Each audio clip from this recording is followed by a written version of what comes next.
50. It's Kim So Major. How you doing, Kim? So just getting right into it, we're here to discuss your new series, BMF. We've heard the name Big Meech, and we think we know of him, but a part of this 8-part series, what's the biggest takeaway that you want the audience to have? Well, I just want them to get a chance to see. Well, there was optional ways to convey the story, and the first part we could have developed it and stayed in Atlanta in its heyday. That run where BMF stands more for blowing money fast than Black Mafia Family. And instead of doing that, because that's what people think when they think of BMF. When you look at the choice that we made to tell the origin story and go back to Detroit and their innocence, and when they're making the decision to be a part of that lifestyle, there's there's so many different themes that are there that are universal. Like they grew up in a Christian household, like so their Christianity makes their parents struggle with Meech when he's making the decision to be a part of that lifestyle, and there's a point where they're saying maybe we let him go to save Terry because the younger brother. How often have you seen a younger sibling follow their brother or their sister? Like they'll follow them off a cliff. Right.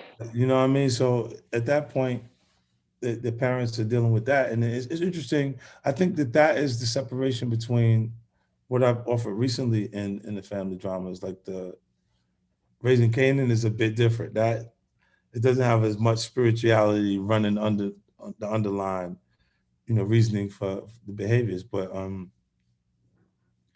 Russell Hornsby and McCole, I'm sorry, McCole, but they convey the parents in a different way, and it's true to their actual journey and experience. It's very rare that you see pictures of actual pictures of people play during the credits running, and it's because we're trying to. There's a point where the facts are stranger than fiction, so we Right. had to use some of the actual real material from them and just give Randy the creative discretion to intertwine things so it goes the right way. So he's constantly in communication with Meech and Terry to make the show go the right way. Right. I wanted to talk about that because this is based on real life events. Right. So, how do you, as a storyteller, kind of balance that, what we're, able to talk and then what's entertainment? Right. When those that's creatively left to the writer showrunner and the writers team in the actual room. But I'll look like there's so much to cover in this that this show could go on forever. Like this season one, we didn't even leave Detroit. You know what I mean? Like we gotta make it to St. Louis, we gotta make it to Atlanta, we gotta make it to LA, we gotta make it Okay. to Mexico. You are pretty legendary for your theme songs. Could you talk about the title song, Wish Me Luck? Yeah. Wish Me Luck in its entirety is me, Moneybag Yo, and Snoop Dogg. And that song will come out the night of the premiere. Like when the show airs, then I'll release the actual record so they can hear it and play it to themselves, whatever. And I had so much fun making it. You know what I mean? Like there's like I said, I got everything on the line. I'm out Okay, yep. on the line. And it's the at least you could wish me luck. Like that there's so many people that fall to the wayside. Like when you say the fast life or street life, that there's the consequences that they will constantly remind you of is you're gonna be dead or in jail. That's in the pilot Exactly. also. We put that in the pilot. I think it would be irresponsible to tell a story and not offer that information and say those things. But when you tell true stories, I think it's art imitating life, and you should try and stay as true as possible when you're making that. And I think people will really get a chance to embrace it and enjoy this project. Nice. Also, the series soundtrack, is the 42 Doug feature with Jeezy still on there, or did you convince them to go ahead and do that solo dolo? You know what? That the song is a good song. I just think 42 Doug is stronger than Jeezy on the record, and it's not needed. Like people think that they need to collaborate with artists that had some sort of connection or was around them in those early stages.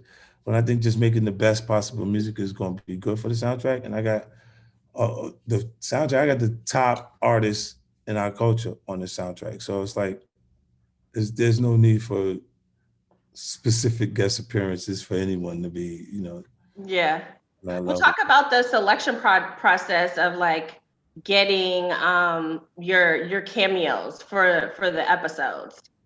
Well, me, I mean, I had to. It was actually Randy's idea for me to get him to Okay. play Rick, and that I reached out to him, and I got him to do it. Like these are guys that you can't move with money. Like I've been to M's house to talk about movie projects prior to this. They offered $8 million for him to shoot the movie. He was gonna stay in Detroit so he could get home, because his big thing was he didn't want to go on tour and come home and Haley be wrong. Right. You know what I'm saying? And I'm like,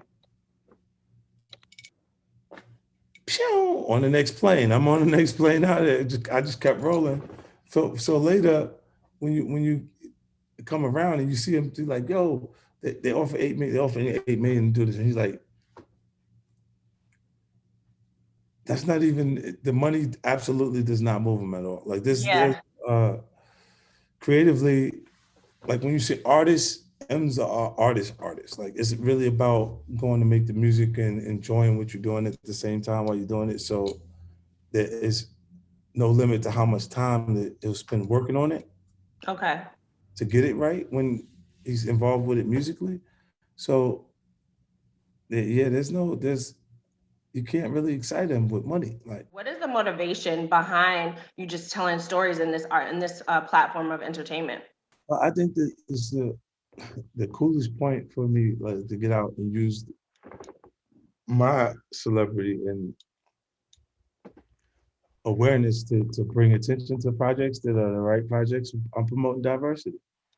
Like when I did Power, we made it the city, New York, as a character in the story that permitted Serbians and all kind of people that culturally that would land in New York City. And now Raising Canaan is offering a different version of New York in the 90s. And that was more exciting to me because culturally things was different. You hear no evil, see no evil.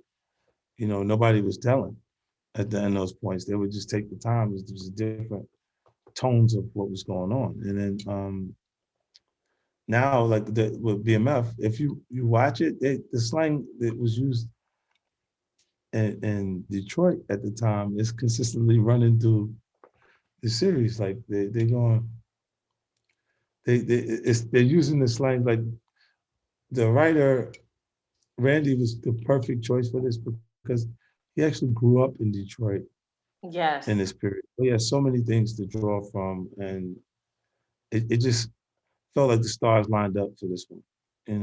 Awesome. Yeah, it definitely did. I mean, and that first episode was a doozy. So I can't wait to see the rest. Congratulations as well. And I'm going to let you go. Thank you so much for your time and can't wait to see more from you.